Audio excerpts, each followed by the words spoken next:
Hello, hello, hello. Welcome, dear listener and dear viewer, to the Best Boss Podcast. This is our special edition podcast where we're featuring a hive of my esteemed coaching colleagues that I've been working with for many, many years as we tackle some of the most pressing problems and issues that are happening for leaders across organizations, across sectors, across the world, actually. And the topic that we are honing in on today is to have a conversation about, if you will, the backlash to DEI efforts and starting to have a conversation to understand what are the merits and the costs for bringing DEI to our conversations and organizations with our leaders. So with that, we're going to get going. Welcome, welcome, welcome. We'll do a quick introduction and then get right into it. I'm Danny Ceballos with Unleash Consulting. At Unleash Consulting, we are building better bosses. We concentrate on the supervision relationship that leaders have with their direct reports so that they are more efficient, productive, and inclusive in their leadership efforts. Okay, and I'm Kathleen Fanning. I'm a leadership coach living in Ireland and working globally. I support professional women to break free from self-doubt and embrace their true potential. Hi, my name is Svetlana Parilova. I am a CEO founder of a dynamic bridge group. We work with fintech and banks, and we help them create strong teams and effective leaders who can deliver results amid the constant change. I'm Taryn Loxo, and I work with high-achieving women to live their best life through midlife by reducing stress and helping them get off the hustle hamster wheel. And hello, everyone. I'm Donnie Landefeld, and I serve high-performing and high-potential senior leaders and their teams to amplify their performance and well-being, leaning into different experiences, including time spent in the boardroom and also on stage as a classically trained musician. Welcome, Hive. So good to have you here. And we're going to start. One of the things that connects us all is that we are all positive intelligence coaches. We work in a rubric of positive intelligence, which is about understanding our sabotaging thinking, feeling, and behaving, and tapping into our deeper, wiser, more sage leadership mind. And part of that is a practice we call PQ reps, where we just take a moment to center ourselves, to pause, to again silence the saboteurs and awaken the sage. And my dear friend and colleague Svetlana is going to lead us on a little bit of that practice. So if you will, join us for the next minute or so, and then we'll get going with our topic. Happy to do so. So I'm going to put a timer so we don't digress. But I invite you to join me in a breathing exercise. It's called the boxed breathing, and breathing is the fastest way to self-regulate our nervous system and improve our brain chemistry. So what we will do, we'll breathe in, hold, and then breathe out and hold for equal count, and I'll count to 5. So I'll guide you. So the first time I invite you to breathe in and exhale so we can all start breathing in together. And I invite you to breathe in for the count of 5, 2, 3, 4, 5. Hold. 2, 3, 4, 5. Exhale. 2, 3, 4, 5. And hold. 2, 3, 4, 5. Inhale. 2, 3, 4, 5. Hold. 2, 3, 4, 5. Exhale. 2, 3, 4, 5. And hold. 2, 3, 4, 5. Inhale. 2, 3, 4, 5. Hold. 2, 3, 4, 5. Exhale. 2, 3, 4, 5. And hold. 2, 3, 4, 5. And take one deep breath in to reset your system, and then have an exhale, very, very long exhale, the longest you can, just to reset your nervous system and come back. Thank you for letting me guide through this. That was awesome, Svetlana. What do we call that again? Boxed breathing, because it's like it's a box of 4 things we do. So if you can draw a box in your mind while doing this. Right. It's four inhale, hold for 5, exhale for 5, hold for 5, exhale, Yeah. right? Yeah. Right Hold. on. Awesome. Yeah. Yeah. So you see, dear listener, that's one of the ways that we really advocate for tapping into your leadership brilliance. So hopefully you got a chance to join us on that.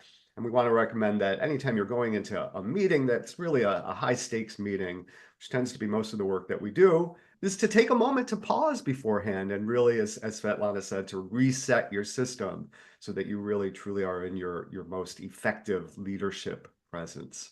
So thank you so much, Svetlana. All right, Hive, here we are.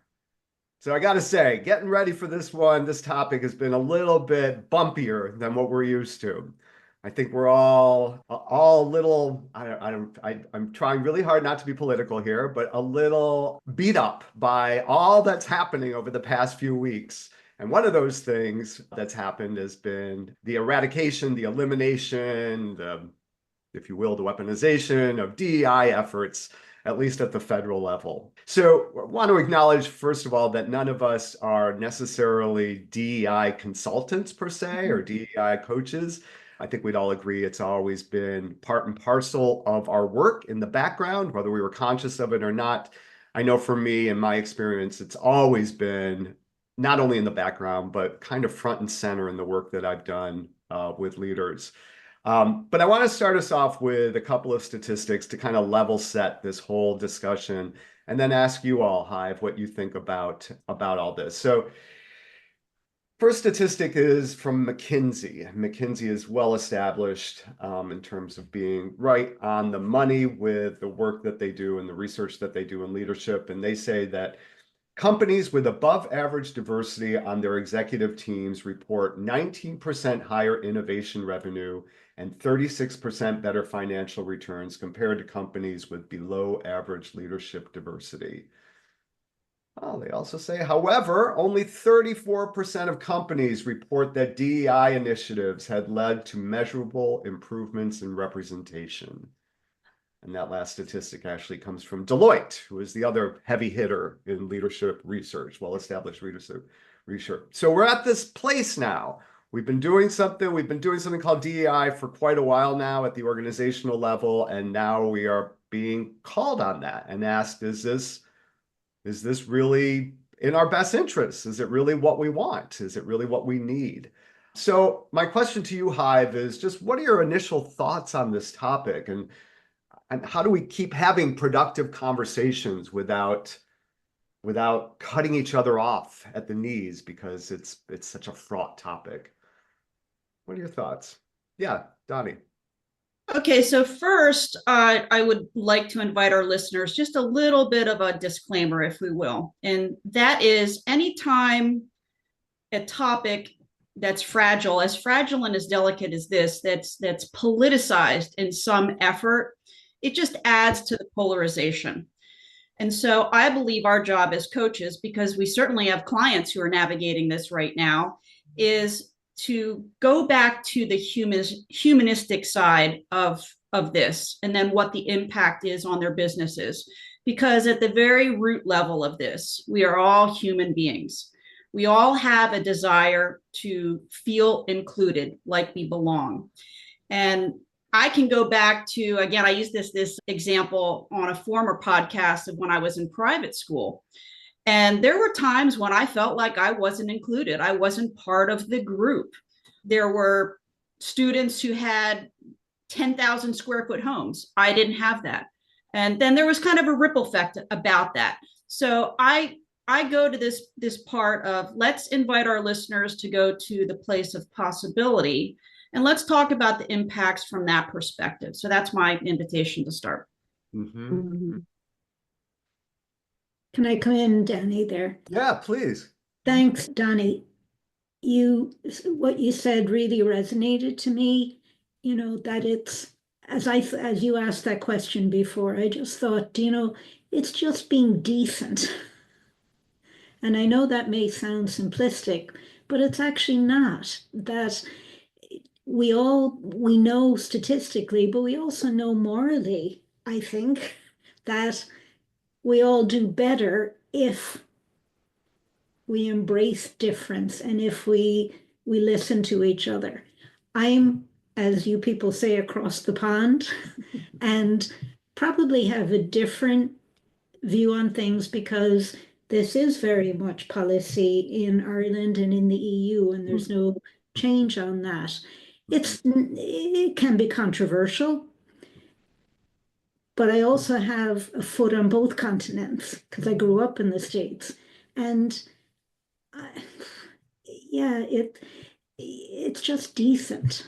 Mhm. You know, I got to say, I think this is a classic example. I'm going to use an expression that I hate using because it's dated and it's powerful, but I can't think of a better one. And that is, I feel like we're throwing the baby out with the bathwater. Mm.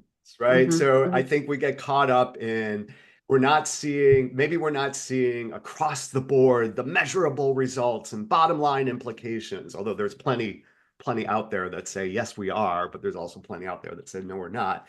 But I don't know why we are throwing away the importance and the moral imperative and the business imperative, I think, of including everybody's creativity and their full selves and their work ethic and all the things that are not the same for everybody, depending upon experience and background. So why wouldn't we keep bringing that in? So I would love to reframe the conversation as, what do we do differently? Or how do we show measurable results? Or how do we think about this in a way that is really bottom line driven, as opposed to throwing it all out and ending DEI efforts. And again, I think weaponizing and demonizing them as something that is not about fairness and equity, but is instead about, rewarding people that don't deserve to be rewarded or acknowledged. I just think it's ludicrous that we've kind of flipped it around and not said, this is why aren't we at least talking about how we can make this right as opposed to throwing it out? Want to echo that, Danny. It's the word inclusion. Like, how are we integrating more voices, more creativity, and not having people feel like they're being left out, which I think is a part of why we are in this pickle that we are in, is because there's certain groups feeling left out, or they're being excluded from getting the jobs, or whatever reasons they are. But coming back to, if I feel included, then I feel safe enough to share my ideas. I'm going to sit at that table in the conference room or on Zoom and go, oh, my opinion, my perspective, my idea matters. And that's going to help grow the organization. It's not going to feel diminished, shut down, excluded. And that's really, I think, what we're missing in this conversation, is having more voices at the table. It's not about splitting up the pie and there's only the 8 slices of the pie. It's more than that. It's to Svetlana's point earlier, as we were having a conversation before we jumped onto this, it's not a zero-sum game. And it's an expansion. Yeah. Thanks, Darren. So it isn't, how do we view it as not as a zero-sum game? That's because inclusion means everybody is included. And I think to your point, Danny, I think just want to say, maybe play a little bit of devil's advocate when you say, why do we throw in the baby with the bathwater? It's ludicrous that people are having this experience. And I think, and to your initial question, how do we continue having the conversations about it? I think maybe the way is to acknowledge what part of DEI maybe did not work, right? Because I think it's also, at this point, there are two sides which are saying, you have to admit I'm right, you're wrong. The other side said exactly the same. It's a very unproductive conversation we're having. My biggest issue with this whole DEI, sending the DEI, revoking it, is that nothing is being offered in exchange. So that's my biggest, okay, I think it's not really just because it doesn't work or because it gives it's just something else being hidden behind. That's my issue. Because to me, my lived experiences, and we talked about it, that maybe starting with our lived experiences can be very helpful, is that I was a woman in banking, I was a minority by gender. I'm also an immigrant. So there were some things that obviously I sometimes didn't feel included. I didn't feel any preferential special treatment for being a woman at all. And I also had a framework, which I knew the company was advocating and supporting officially, that if I felt something that I was not being equally treated as being a minority in that case, there was something I could fall onto, at least that there is something available to me. So I think removing the biggest issue for me is just removing it as a concept, and also removing the educational concept, because the DEI is what I view biggest value is that we all have biases. We all have unconscious biases and blind spots. So DEI education, and if nobody shows me my blind spot, how will I know I haven't, right? So that this is the biggest value for that. And I think, and then coming back to, well, at some point we have to start feeling empathy to everybody, and it's very easy. I think, Taryn, we were having a conversation. I have a white male son who is just at college. He is feeling that he's not sure how his future will pan out, because there is like he is sort of the privileged one, so he's not supported. And I can see and at the same time, as a college student, you have no clarity, right, about your future path. So I think just it's very easy to say, hey, look, welcome to our world, right? Like we've been experiencing for so many years, and now we understand what it feels like. It's very valid, and it's very validated point of view, and it's not very productive, because at that point we start having this backlash, and people are starting to fight back for the power they used to have, right? So that we're trying to avoid this whole political concept. So I think it's bringing that empathy, which we spoke about before, and understanding the other party, even though you may not agree with it, but just understanding where they're coming from is probably the way we can have this continue having the productive conversation about it. Yeah. Sorry, Donnie. Yeah, so it's, it's so easy to get into the weeds on this. So easy. And there's, and really diversity, equity, and inclusion are three different things. They're close cousins, and it's a Venn diagram, but diversity is about, numbers and really making sure that representation is accurate, right? It's almost, it's kind of our old affirmative action, which I think is what a lot of people are confusing DEI efforts. It's the same thing that it's always been, which is just, giving a step up to underrepresented. That's absolutely still important. That's a whole argument. Equity is about making sure that everybody has equal opportunity to the resources, reward, all the kinds of things that we have in an organizational setting. And then inclusion is, how do we get everybody's voices in the room, right? They're three very different things. Diversity and equity are really practical in a lot of ways. Inclusion is a much more kind of things happening between us. I want to really quickly say my experience has been, and this was many years ago, but when I first started off being a leader and a manager, I was really struck by an experience I had in a diversity training that really highlighted at the time what it was to be gay or lesbian, right? It's much more inclusive now, when we talk about it. And I was so profoundly struck by the language of that. I wasn't even out to myself, but I was getting really close to coming out to myself as a gay man, and really felt invited into the conversation and into my leadership journey. I felt, like Donnie said, I actually felt pretty excluded before that, because I wasn't, there's a statistic that has been going around for a long time that's absolutely true, and I'm forgetting who it is off the top of my head, but everybody wants to be seen, valued, and heard. Everybody has always said that. It's changed a little bit since the pandemic, where people now want to feel safe, but it's still very true. Everybody wants to be seen, valued, and heard.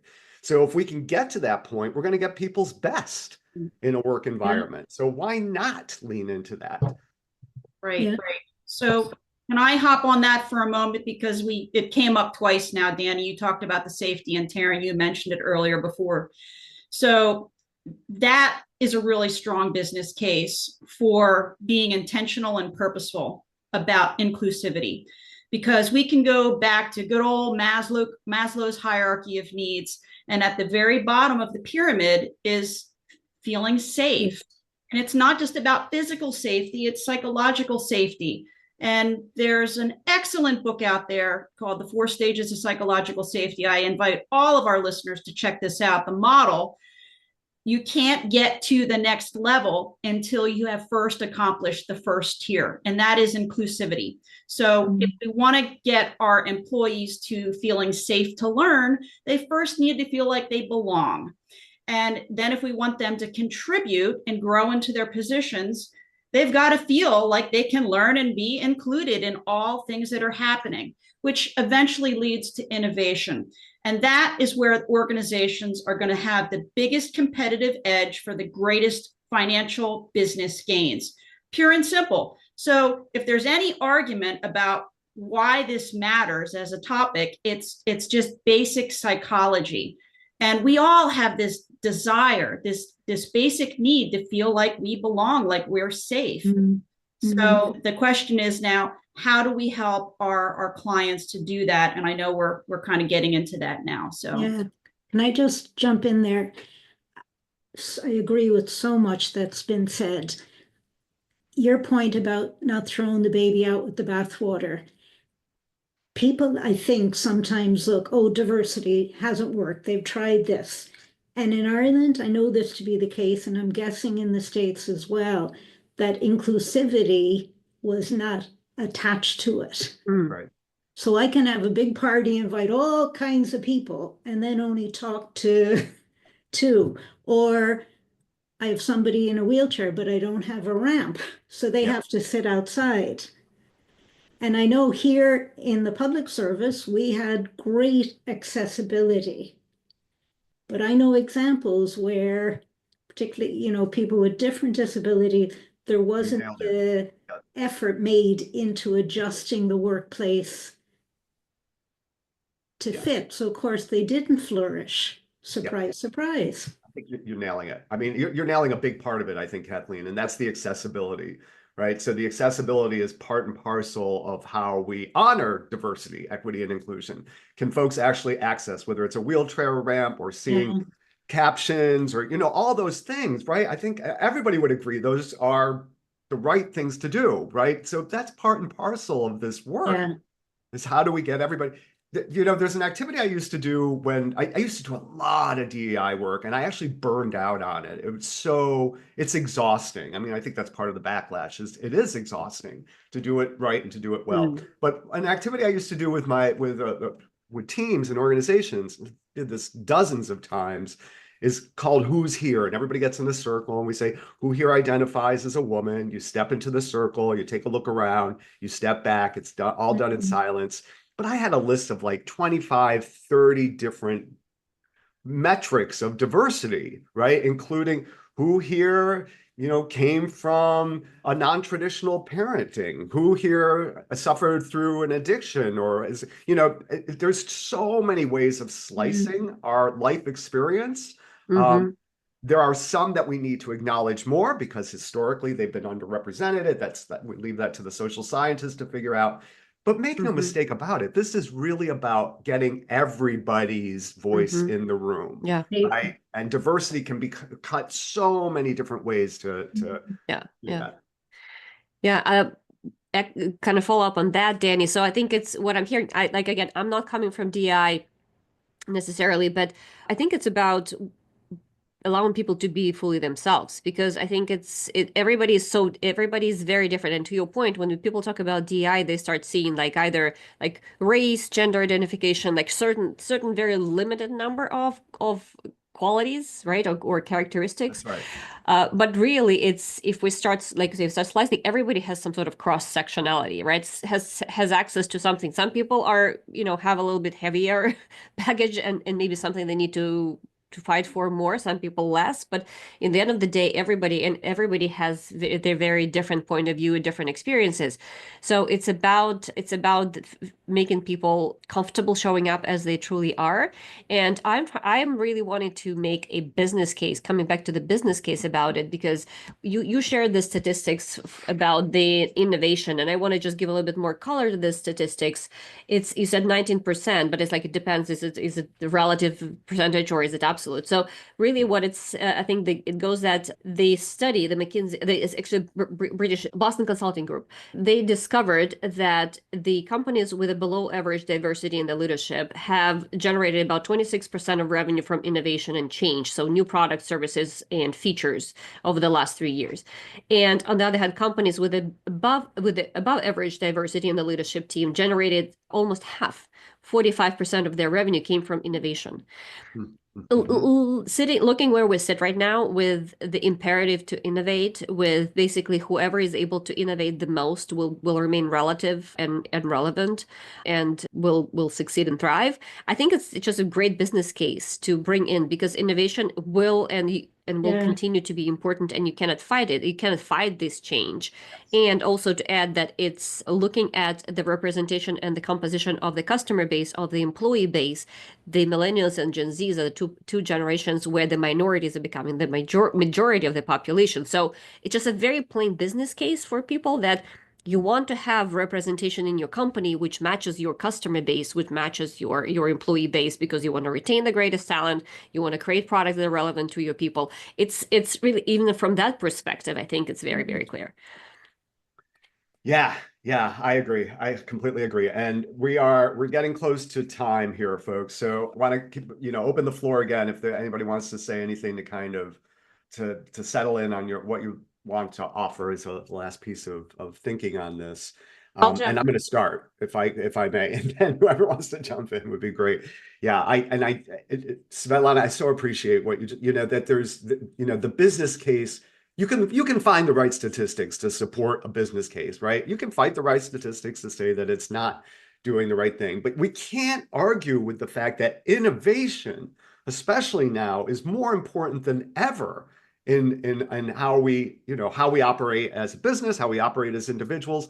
And without diversity of opinion and feeling safe for contributing in a way that's unique to our perspective, we're basically saying we don't need innovation. We just need, we need creativity by edict as opposed to invitation. So I think the business case is a good one. And I'm just, I'll stop there.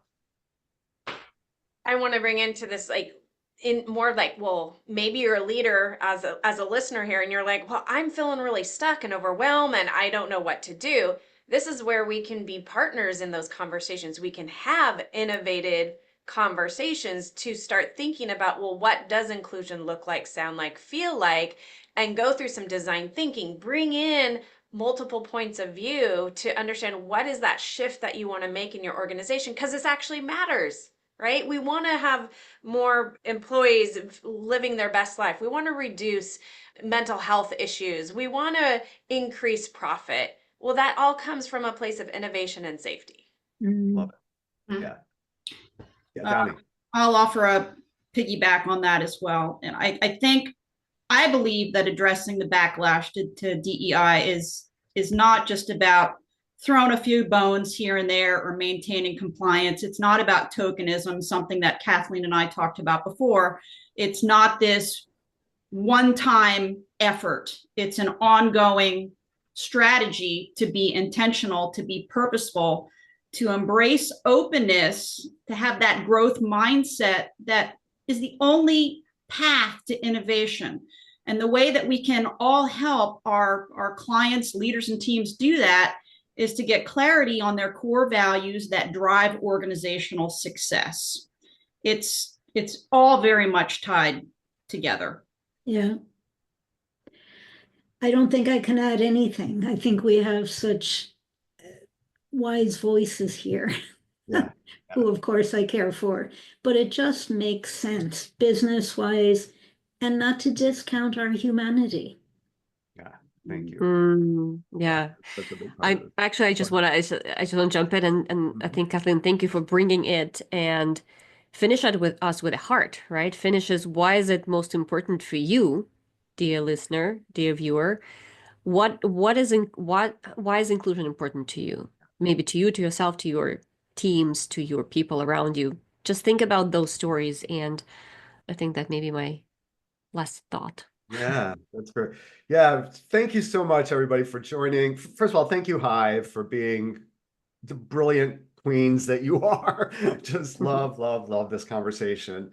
And dear listener and dear viewer, thank you for joining us on this very special edition of the Best Boss Podcast. Really wrestling with something that I don't think we're even super clear on. We're all trying to figure this out. We're responding, we're reacting, we're in the midst of it. We're getting clearer on our own values. But I think it's safe to say that, we can end on a bottom line for all of us, inviting you to continue to think about this, not to accept it's either this way or that way. There's something else going on here that we haven't quite tapped into.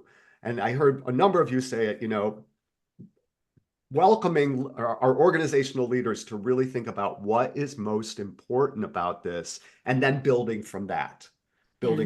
So, right, backwards engineering from a true value that, assuming that you're building in some sort of value around diversity, equity, and inclusion, but to backwards engineer from that so that our language is more appropriate and our goals are more appropriate and our results are more appropriate to each of us individually as organizations. All right. So thank you so much for joining us again on the Best Boss Podcast. This is Danny Ceballos with Elmer's Consulting. And thank you again. We'll see you next time. Coaches, if you could just say goodbye at the count of 3, that would be great. Ready? 1, 2, 3. So long, everyone. Bye. Thank you. Goodbye, everybody. Thanks so much.